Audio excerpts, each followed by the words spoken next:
Welcome to the FMCG Guys, the podcast that dives into the innovation, strategy, and trends shaping consumer goods and retail in Europe and beyond.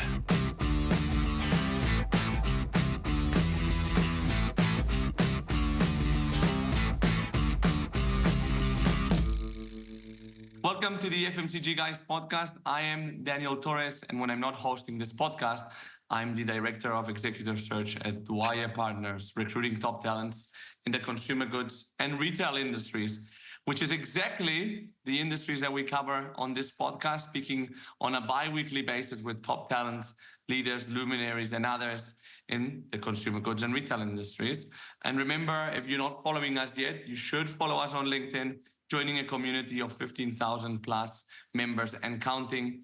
And you can now also find us on Instagram, where you'll find also our latest and upcoming content. And as always, I'm very excited here to be joined not by one, but two industry trailblazers on the show today. On one side, it's our dear co-host, Christina Nicolaou. Hey, Christina, how are you? Hi, Daniel. I'm doing very well, joining this episode from the beautiful island of Naxos. I know, lucky you. Lucky me. I'm in the Barcelona oven, working, no football. Like life couldn't be worse. No, I'm kidding. I'm kidding. I'm off to the Costa Brava this weekend, so I cannot protest. No, you cannot protest.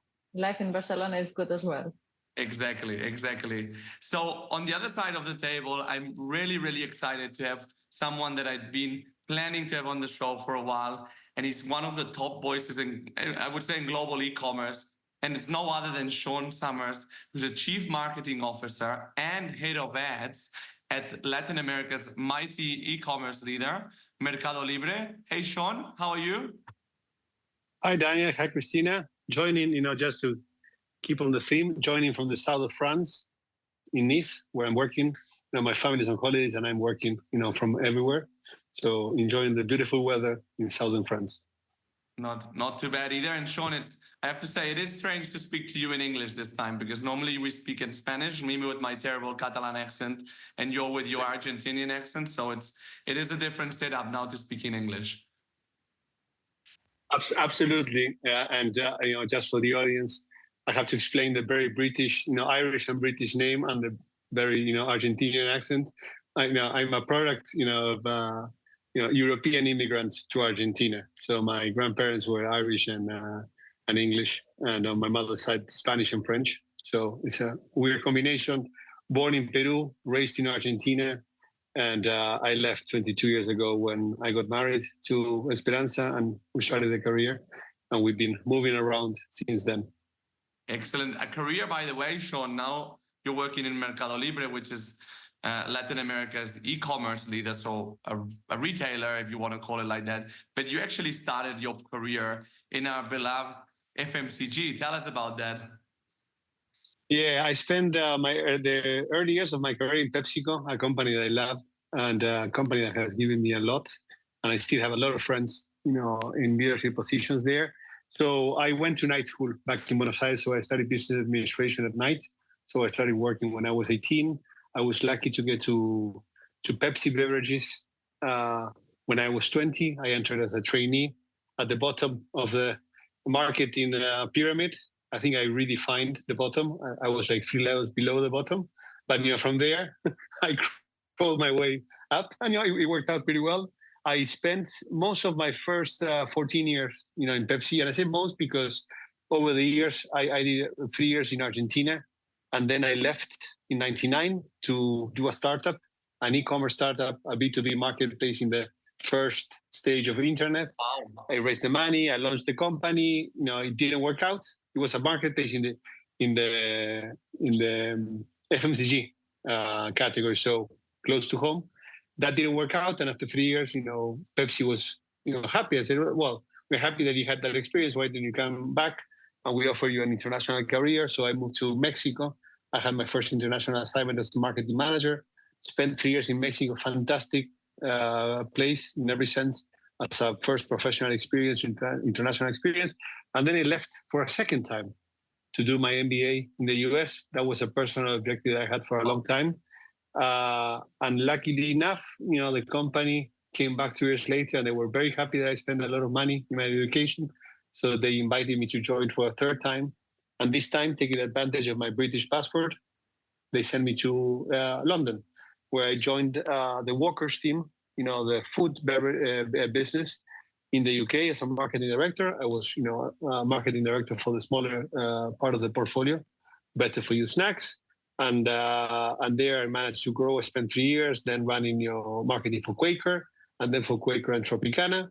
And that was a great experience. And come 2010, I decided I wanted something different in my career. I moved from big American corporation to small or smaller British tea manufacturer, Twinings, which is part of a fantastic group called ABF, Associated British Foods.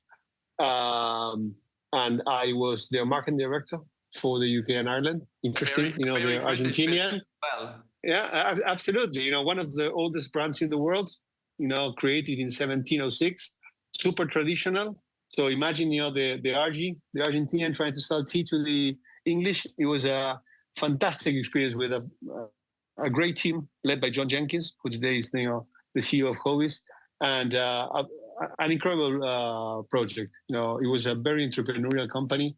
That's the DNA of ABF. And we did a fantastic job there in a very mature category. And well, after 2.5 years and before, the time that I expected to stay, Mercado Libre knocked on the door. And it was very hard to say no to that opportunity. And now you find yourself on the other side, let's say, of the business, let's say retailer or platform marketplace. So tell us a little bit more. What was your thought process? Can you get our listeners through, what were the steps that led you to joining Mercado Libre? Look, I was very surprised by the call, because they told, do you want to come back to Argentina? My first answer was no, it's not in my plans. I've been out for 10 years and I'm happy. I already had 2 children in the UK. And actually, we were expecting the third one. So no plans to change. But I was intrigued. I thought that they would offer me a marketing role. And suddenly they said, no, we want to offer you a general management role. We are looking for someone to run the marketplace business, which was the core of the e-commerce business. And I found it interesting. I've always wanted to be a general manager since, I was a young teenager. And all my career, I've always tried to use marketing as a tool, to eventually become a good general manager. So they offered me a general manager position in an industry that was starting to, explode. I always thought that, online retail would become something much bigger than what it was at the time, early 2012. And the combination of both things just made it sort of an obvious reason. It was interesting because at the time I had an opportunity to go to another back to a big company on a nice general management role. And my wife was telling me, Sean, we should go this way, and you know the people and everything. And I said, no, my gut feeling is telling me that this is a once in a lifetime opportunity. The people that I met, Mercado Libre was already a successful company. It was a public company. It went public in 2007, being a very small e-commerce marketplace, but it was growing nicely. By the time that I joined, it had $300 million in revenue. It was making money. And interestingly, all the people that I met were talking to me about the opportunity. They weren't talking about what they achieved over the previous 13 years. It was all about, we're just scratching the surface of the opportunity. And I said, look, just being able, I never thought at 37, I would be able to transition my career. I always expected to transition, from a functional role to a general management role, but I never thought that I would be able to transition to a different industry. And for me, that was like a magical opportunity. What an amazing opportunity to reinvent yourself in a different category and in a category where you know very little. My 2 experiences, as I told Mercado Libre, I had a failed experience as an entrepreneur when Mercado Libre was born. And interestingly, Twinings, the thing that, grabbed my attention in Twinings wasn't the marketing side of the role, were the last 2 bullet points in the job description. Explore the physical retail opportunity and launch a direct-to-consumer online business. That was in 2010. So for a very traditional brand, that was quite a progressive ambition. And actually, that was the hook for me. And we did it. We launched and then closed, some pop-up shops because the business didn't scale. But the direct-to-consumer, we launched it. And when I left in 2012, it was already like 6% of the total revenue of the company. For a small tea manufacturer back in 2012, I would say that, I learned a lot about innovation and taking risks in Twinings. So those were my only two relevant sort of experiences. But look, I said, if these guys are willing to take a risk on me, there's no way I'm not taking the risk on them. And it ended up being the best career decision I could ever make. That crazy idea of like leaving the big corporate to go to the up and coming paid off. And at the end of the day, like I think that there's a big element of risk, and people that do very, very well, it's because they have taken those crazy ideas, if you like, at some given. I agree. And I think, look, I don't think that Mercado Libre would have hired me straight from PepsiCo because I would have been too corporate for them. Yeah. I think that, obviously they wanted someone with experience in e-commerce, and eventually they realized that there weren't a lot of people with experience in e-commerce, so they valued my MBA in Stanford and my international experience and my openness to learn, and I was very transparent about what I brought to the table and what I was lacking. And I think that they really valued that, despite coming from a corporate world, I always took risks. And it's interesting because I don't consider myself necessarily a risk taker. But look, I left Pepsi the first time, to launch a venture that at the time didn't have funding. Then I got the funding, but, I did it. I left Pepsi for the second time to go and do my MBA when economically didn't make any sense. The best option was for me to come back to the same desk and the same job that I had and the same salary that I had before going to the MBA. I decided to leave Pepsi in the UK in 2010 when I was doing very well. And I just felt that I needed a different challenge in my life, and I did it. So I think that they really valued my ability to take calculated risks, at different stages in my career. And I think that, that worked really well for me. And for me, going to Mercado Libre was just another calculated, risk. Yeah, absolutely. And as you said, it's paid off. And it's interesting because you ran marketplaces for a number of years for Mercado Libre, which you probably hadn't been in the theoretically same role for such a long time before. But of course, it's a really evolving industry, so it's hardly the same role, I imagine. And then you go. Sorry, go ahead. Absolutely. Yeah. And then you went and ran marketing again. So I wanted to ask you, how different was it to run, on one hand, how different was it to run marketing for a retailer versus like consumer good brand on one side, and on the other side, how did marketing evolve in the time that you've been the CMO? So you've been CMO since August 2018, according to your LinkedIn. How has that marketing evolved? So I think it's worth going back, to 2012 when this role that I joined, they created it for me. So, and at the time, I had responsibility for marketing, sales, building the sales function, and product management. Okay, and over the years, it evolved into first running, also taking over some of the country operations, and eventually taking over all the country operations for the marketplace. So it was interesting because Mercado Libre is a company, I've been there here for 12 years, and I've seen 3-4 evolutions of the company. It's a company that reinvents itself every 2-3 years. It's like in constant, change. So the nature of my role, those 6 years, the change was dramatic. Interestingly, when I joined the company, I told them, look, I know about traditional marketing. I know nothing about online marketing. Let's be clear. Don't worry. We have a very good online marketing team. Perfect. I can bring some, experience. I have some experience in category management, and I helped build the sales function that didn't exist really.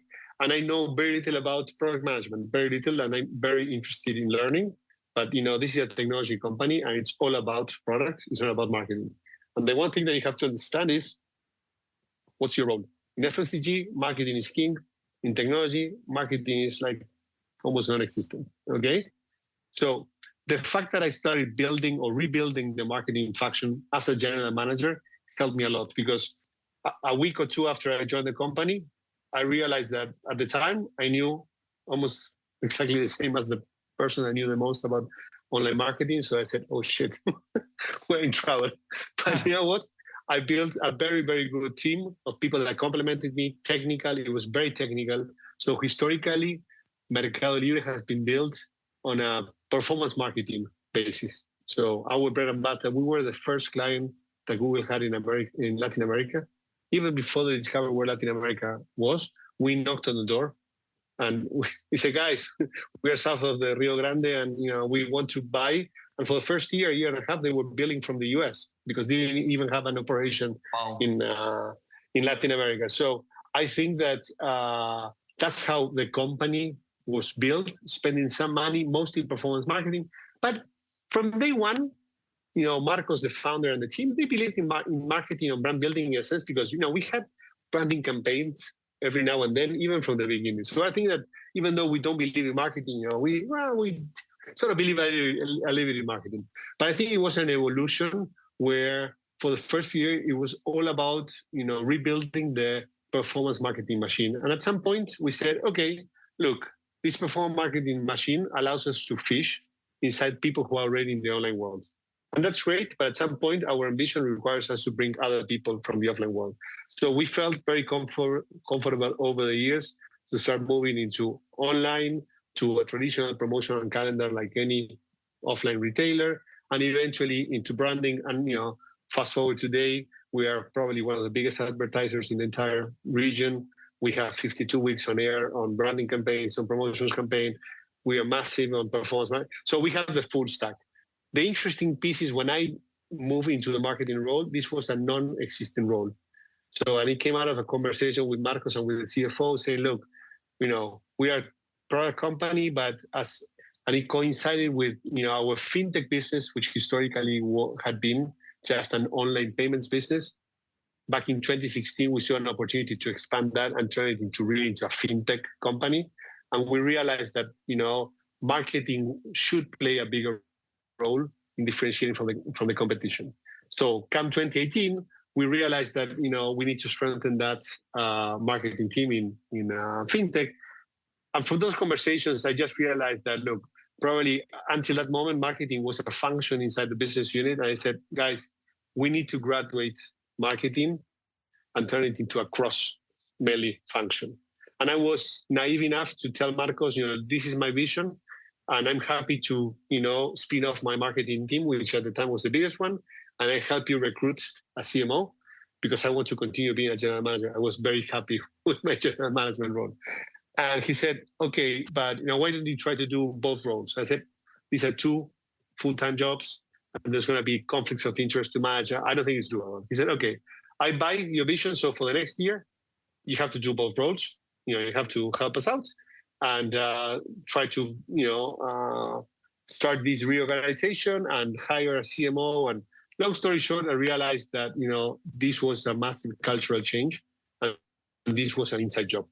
So that meant at some point in time, I realized that someone from the inside has to do it. If you bring someone from the outside, this person is not going to have the organizational knowledge, the social capital to spend, to push for change. And I remember, looking outside of the window of my house, this is an inside job. I said, oh shit, it's you. And it was an oh shit moment because I didn't want to go back to marketing. To the point where it took me to, I went back to Marcos and I said, look, Marcos, I think that I need to do the job. Even though I love what I'm doing, I have a replacement in my marketplace role. And, but just for you to know, I don't want to go back to marketing. I'm doing it because I think it's the right thing for the company. And it took me 2 weeks to tell my wife, who almost beat me to death, like, you bloody idiot, you spent your entire career trying to become a general manager. But interestingly, look, I thought I had been doing the marketplace role for 6 years and grown that's, for quite a bit. I had hired a very smart guy that I said, look, I think you're going to be my replacement in 2 or 3 years' time.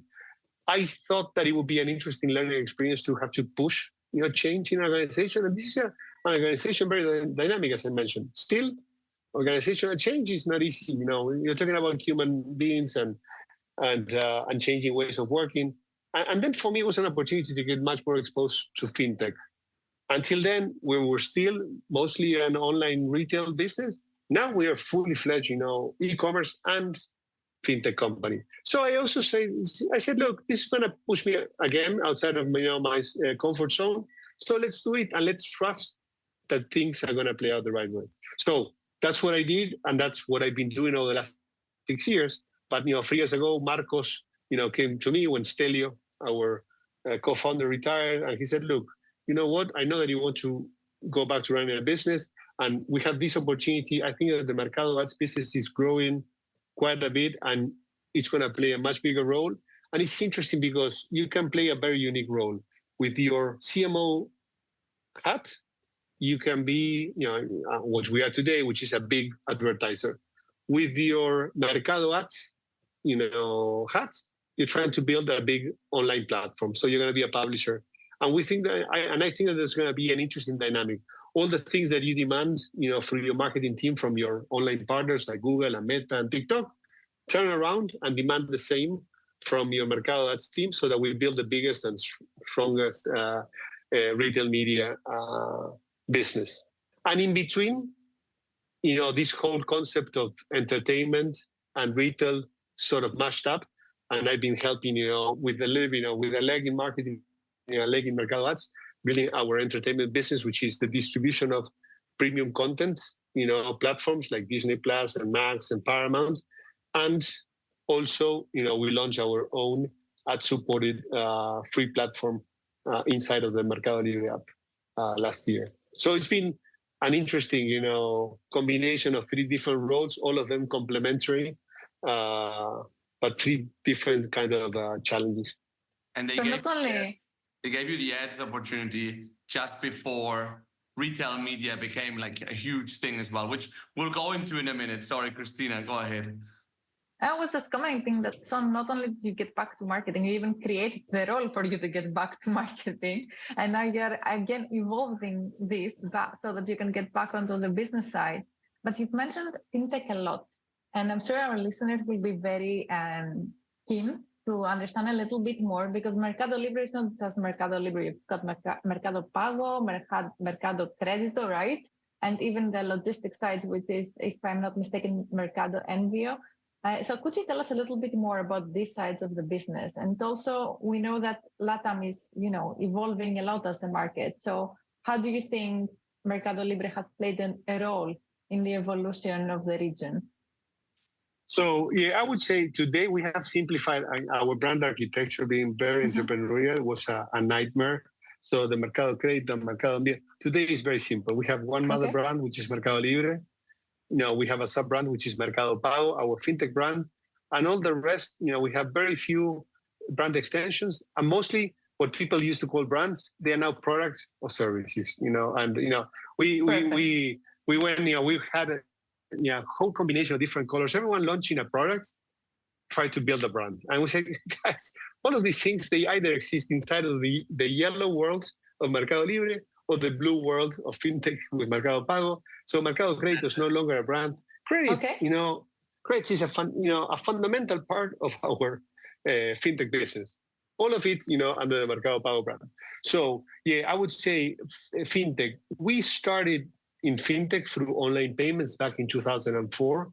And it was late 2003. And it had to do with, in order for us to have a successful e-commerce business, we needed to make sure that we could process payments, and close transactions online. And we waited for the incumbent players to develop a much better solution. It didn't happen. So we said, well, you know what? We have to do it the same way that in the case of eBay, they bought PayPal. We didn't have the opportunity to do it. So we said, okay, let's build our version of PayPal. And that's what we did.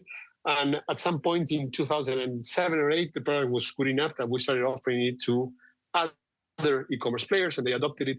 And then by 2016, we were looking at China and the explosion of, this fintech concept in China.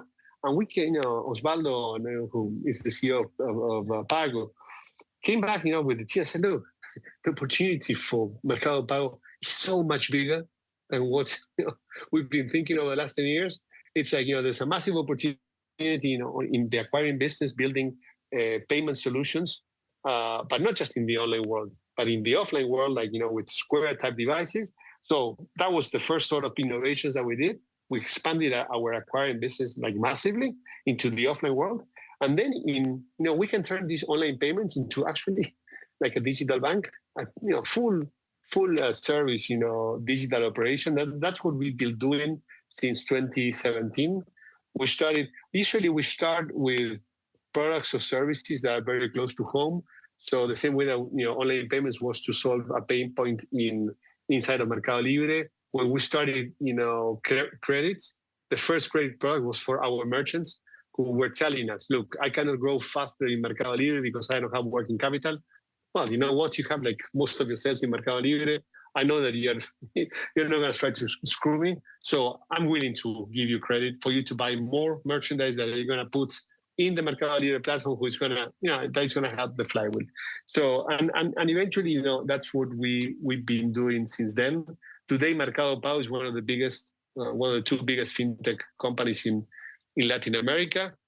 I think it's the only one with a very strong acquiring business. So merchant solutions, B2B, and an individual's business, that it's a fully fledged banking operation. Digital accounts, credit card, personal loans, insurtech, investments, crypto, peer-to-peer payments, mobile top-ups, you name it. So, and it's interesting because there's a symbiotic relationship between e-commerce and fintech. Fintech gives us a lot of information about consumers and how they behave that allows us to build richer audiences, helps us do better and more targeted marketing from an e-commerce point of view, helps us improve our audiences for our Mercado Ads business. But by the same token, payments, or Mercado Pago, they are able to build better products because they have all the Mercado Libre information. So they can build better credit products and better, insurtech products than incumbent players. And they have the luxury of a massive distribution system. Mercado Libre, last year we had 85 million buyers. So we have a lot of people buying Mercado Libre. So if you want to launch an insurtech product, you want to launch a credit product, what better way to do it first into the users in the ecosystem? And once you have a critical mass, you go outside. Yeah. So we've been super synergistic. And by the same token, all the improvements in payments and all the financing solutions that Mercado Pago developed, they had helped Mercado Libre offer better conditions for people to be able to buy installments with better, financing. So it's really the concept of the flywheel. Both businesses, they work hand in hand, even though both of them by themselves, they have a massive opportunity.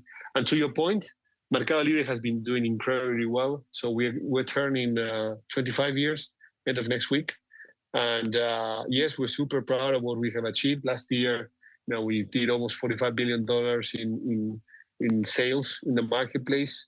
We processed over $150 billion with Mercado Pago. So massive businesses growing north of 30%. So after 25 years, we still see ourselves as a growth business. Yeah, we grew a lot penetration, but penetration today, it's double what it was before COVID. It's still half of mature markets. So we think that we have an opportunity to both expand the categories and grow our market share.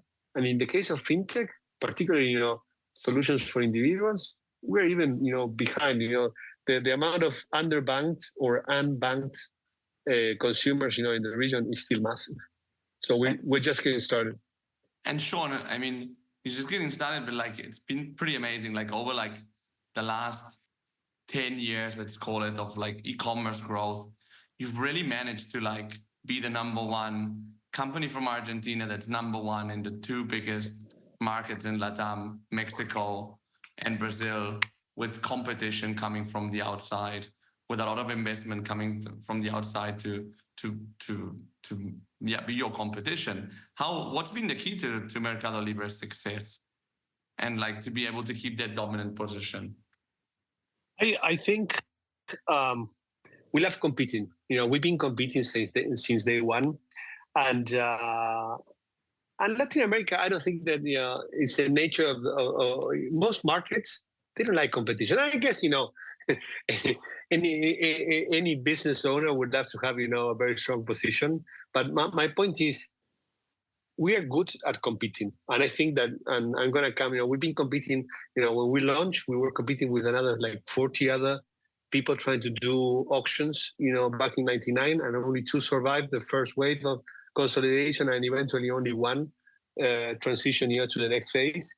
And then, we had local competition, and then Amazon arrived in the region in 2015 in Mexico, 2018 in Brazil, and we've had, Asian competitions for the last 10 or 12 years. So we thrive under, huge competition.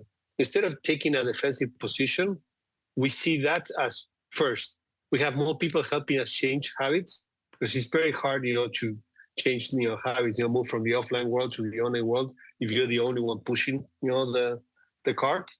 And second, it forces us really, many times it has forced us to get our shit together.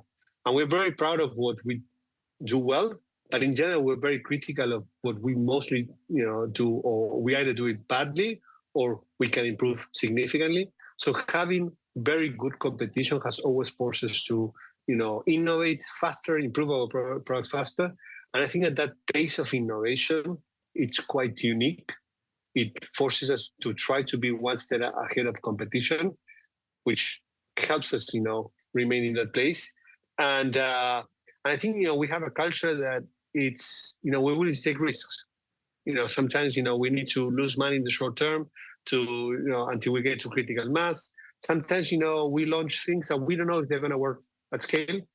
But, we have a hypothesis and we try to launch it in a very entrepreneurial way. We don't try to spend tens of millions of dollars before we fail. But if we have to do it, we're going to do it. But if we can find an easier way, and it's not big strategy presentations, it's, what's the opportunity, what's the problem, what are the alternatives, we put the right people, what's the best choice, let's go build the product, and let's test it out there.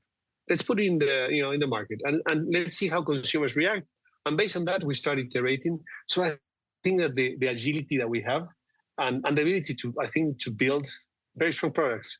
All our businesses, we call them retail or fintech. This is a technology company. This is something that I have learned coming from a different world.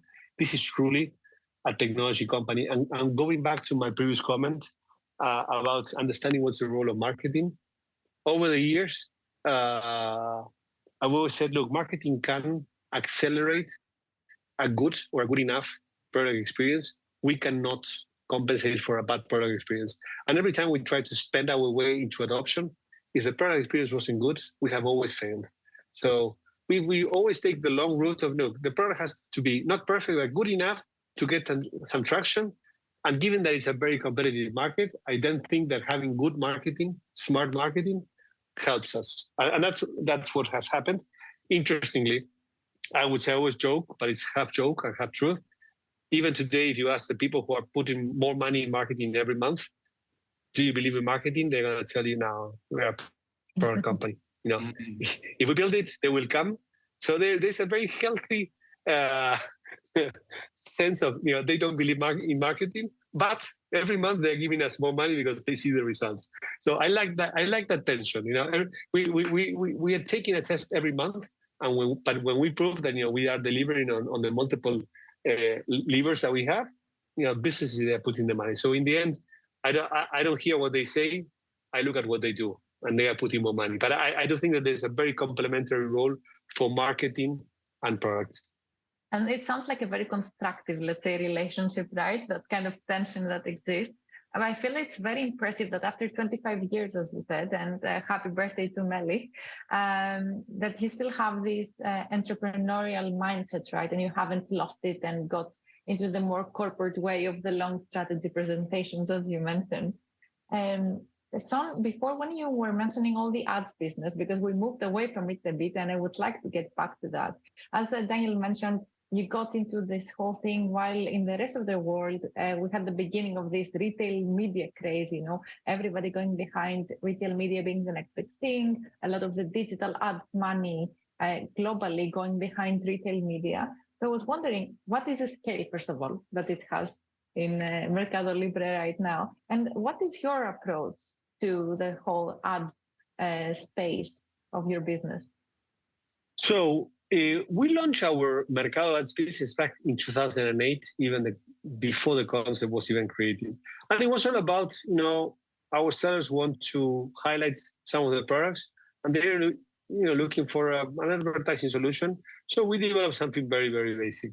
And I would say that for the first 10 years, it was a nice, very small business that we didn't spend a lot of time and energy and resources. Okay, and come 2019, that business has grown over the previous more than 10 years, from $0 to $80 million, which is a nice business, but it's irrelevant.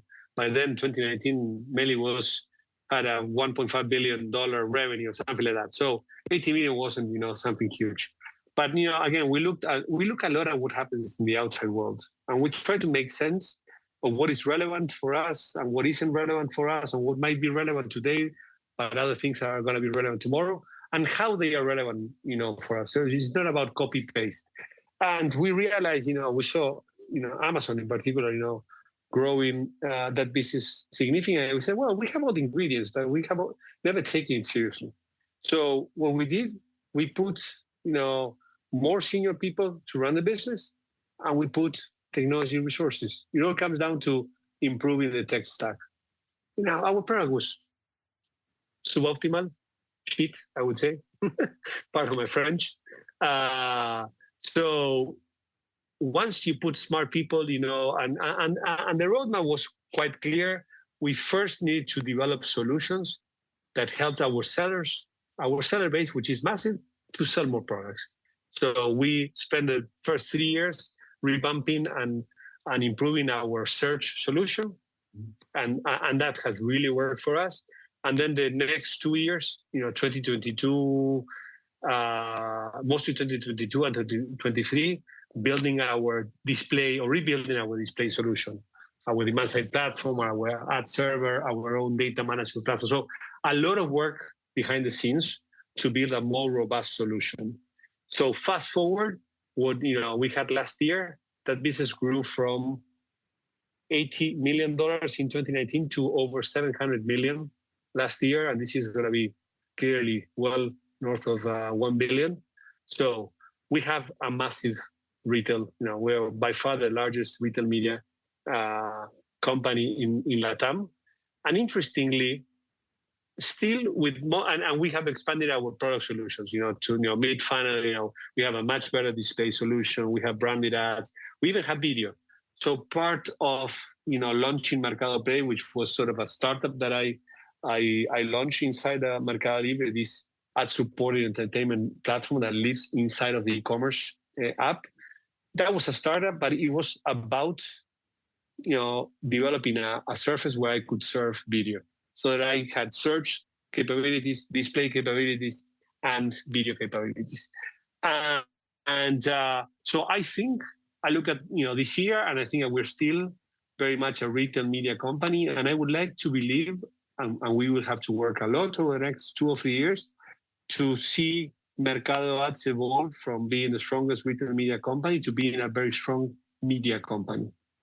That means that our solutions and our products are not used only by sellers and brands selling in the marketplace, but that they are also used by brand marketeers, even if they don't sell in Mercado Libre, because they see us as a medium to reach richer audiences, big audiences in a very cost-effective way, and in a way where you can trace and track the impact of all your investments in the top of the funnel.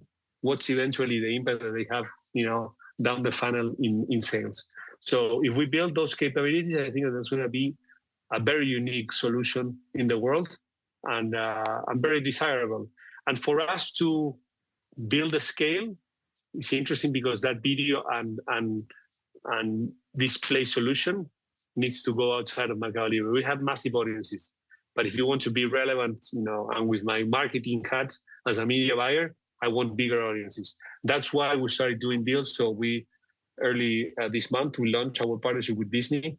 So we are selling, the advertising, the programmatic advertising in the Disney Plus ad-supported version, and we're going to do more of those deals to expand inventory, and we're going to do something similar in display. Why? Because you combine the power and the richness of our first-party data, our audiences, and everything that we know about, this audience that is very oriented to making a purchasing decision, both in the online and offline world. We have a technology stack that is world-class. Today, we went from having less than 25 engineers. Back in 2019, we have 500 engineers working on just developing these solutions for the Mercado Ads business.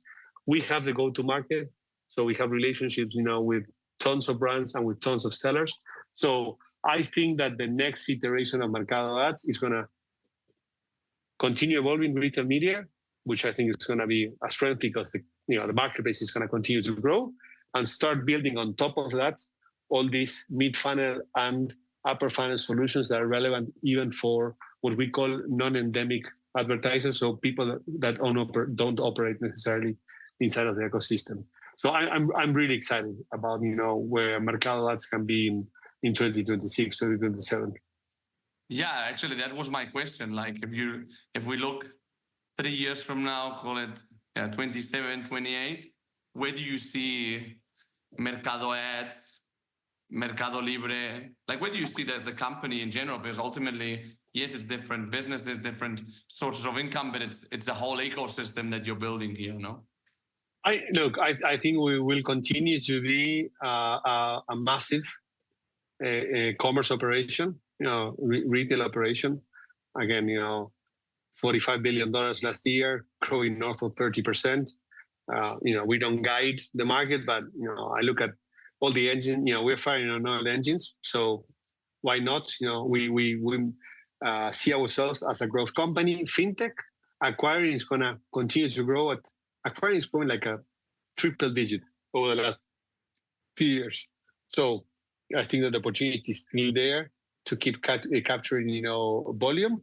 And in fintech services, to individuals, like we're just getting started.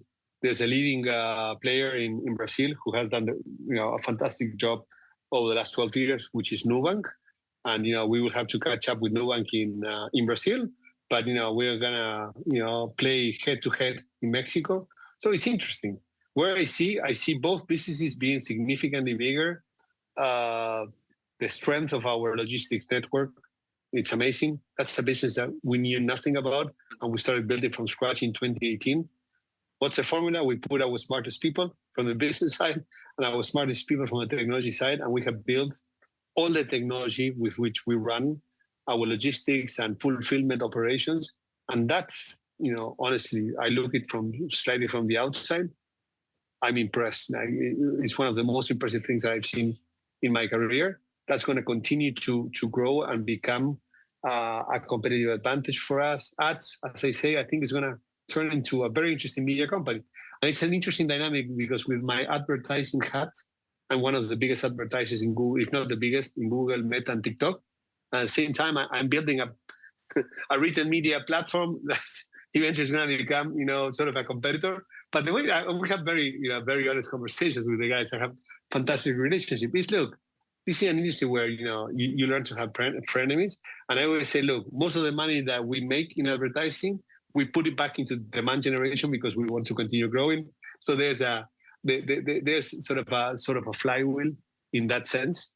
And I think that all together we're capturing dollars, advertising dollars from the offline world mostly. So I don't know. I don't know where Meli is going to be in 3 years' time. All I know is that it's going to be very different than what you see today. Even the existing businesses, they keep growing and evolving. And we'll see. I think it's going to be fun. I'm more excited as we turn 25. I'm more excited about the next 5 years than what I've seen in my 12 years in the company. So you keep on talking with this energy about what the opportunity is and what's coming ahead. And I guess this was exactly the energy that Meli had that got you to join them, as you were mentioning at the beginning, right? Absolutely. I would say my merit was I was very transparent during the recruitment process. This is what I bring. This is what I don't bring. I saw it. I honestly, I could have taken the safe route. My gut instinct, that's what I told Esperanza, my wife. Look, trust my gut. My gut is telling me that this is going to be a magical place, a place that I want to be part of. And look, that's what So in the end, my advice for people, thinking about doing a career switch, the sooner you do it, the better. Rationalize it as much as you want, but in the end, don't listen to anyone. Listen to your gut feeling. At some point, when you have done enough of the pros and cons of making a switch, hear to what your gut feeling tells you. And the way I think about every time that I took a risk, I always said, what's the worst that can happen? Yeah, planning for the best is great. Let's plan for the worst. And is it that bad? Look, I took a risk. My profile is slightly different to any other FMCG marketing director. So yeah, nobody wants to be out of a job. But if I can explain the reasoning behind the transition and what I was expecting and why it didn't work out, I think it's worth the taking the risk. And you've taken the risks and you've made the changes and you've had a really impressive career with a lot of different aspects to it, from the brand side to the tech side and ads now and everything when it comes to moving between countries. So if you go back to that first days when little son started working at 18, what would be the one advice that you would give yourself? Get into technology much faster. Interestingly, I did my MBA in Stanford between 2005 and 2007. At the height, Facebook was launching and technology was exploding, and I saw it pass in front of me, and I was so in love with FMCG and so in love with retail because I love Pepsi. Being a happy person, I love Pepsi.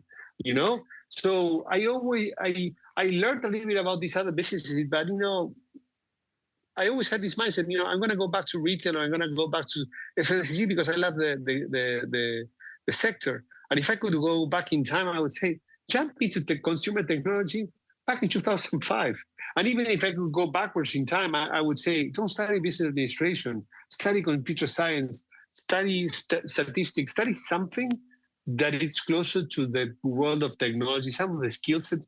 I've been lucky. I wouldn't say that I have acquired them, but I've learned enough, and I have surrounded myself. I work with a really smart group of people, and I have hired in my team very smart people that complement myself.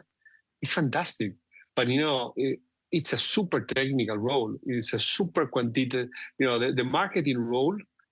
Yes, we have the magic, and we do some of the magic that you see with the campaigns. But what blows my mind is everything that we do from a performance marketing.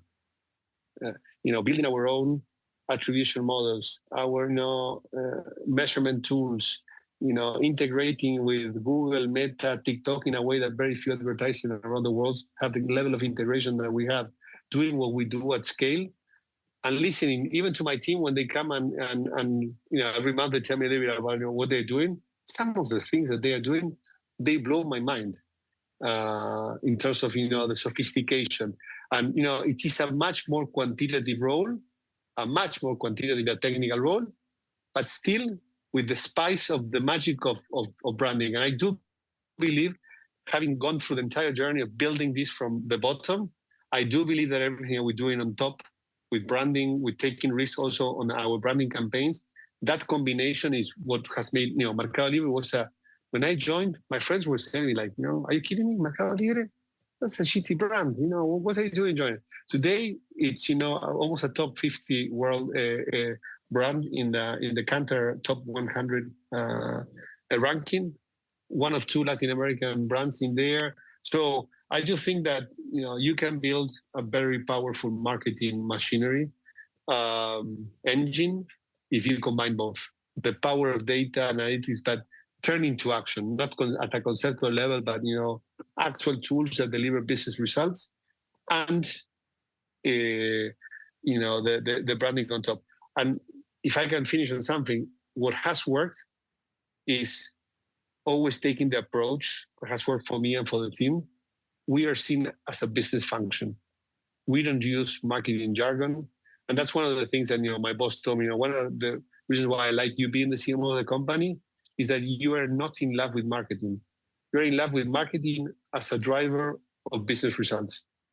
So you're a business person leading marketing, and that philosophy, I think, is what gives us a lot of credit. That's what everyone in my team understands. You might be in love with performance, paid online channels, with own channels, with data science, with insights and analytics, with branding, with PR, whatever. But every single function is in there and it's measured by what's the value that we deliver to the business. In the end, any other metric is just a vanity metric or it's an input metric in order to deliver tangible results. That really helps when it comes to people investing more money behind this. Is because we deliver results. It's not because I'm just a good talker or a good bullshitter.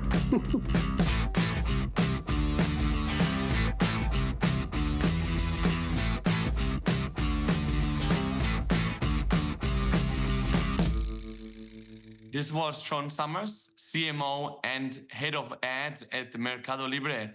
Christina, what a conversation. I look forward to delving into your notes and going into your takeaways, but a lot to go through. A lot to go through, Daniel. If only you look at my notebook right now, how many notes I have. One of the most interesting conversations we've had in a while.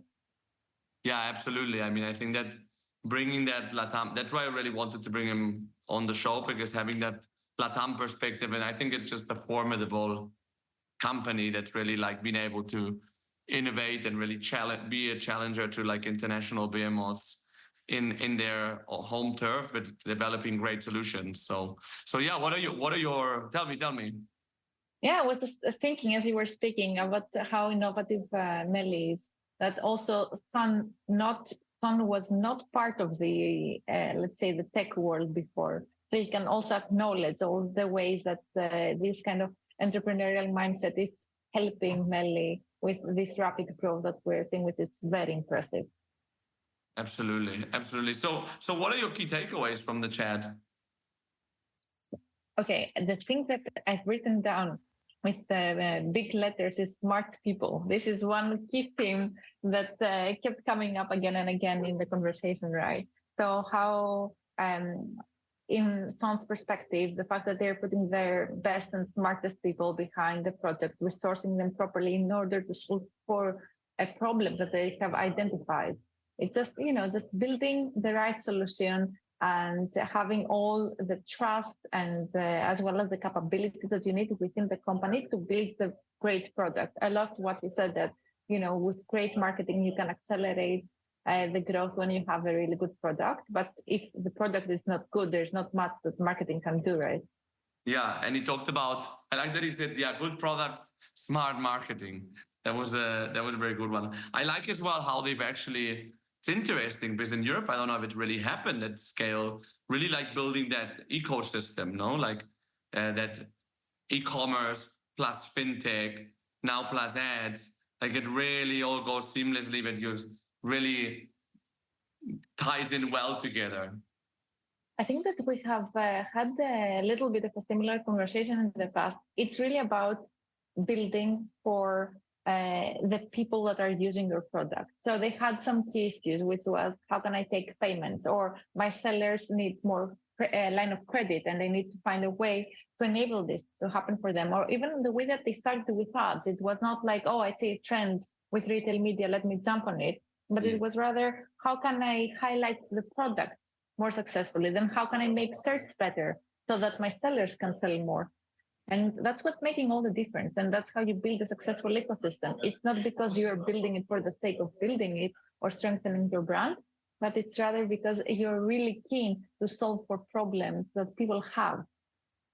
Yeah, absolutely. And actually, I have to say that I've spoken with retail media experts out there, and they really rate Mercado Libre's search capability is one of the best in the world. So it's really up there. And yeah, around the ads business, I thought it was fascinating to see, not only the growth, from 80 million in 2019 to 1 billion this year, talks for itself, but also going into this programmatic media space, with the deal with Disney, and finally saying that the business in 3 years will look nothing like it does today. It just comes to show what an active space this is. There is a big opportunity for them to expand, as Son mentioned, to the non-endemic advertisers, right? Because now you can max out, let's say, at some point, or have limited space for incremental growth when it comes to the merchants that are already using the space within the marketplace. But when you move beyond that, that's where, magic can happen and truly transform the way that you're building a business. Exactly. So many more takeaways from this conversation. We can only do so many. So thanks, Christina. Enjoy your time in the Greek island. Thank you, Daniel. I will certainly do so. And thanks to all our audience, whether you're in a Greek island, you're in an Athens city like I am, or up in the mountains. Have a great day, and we'll see you in the next episode of the FMCG Guys.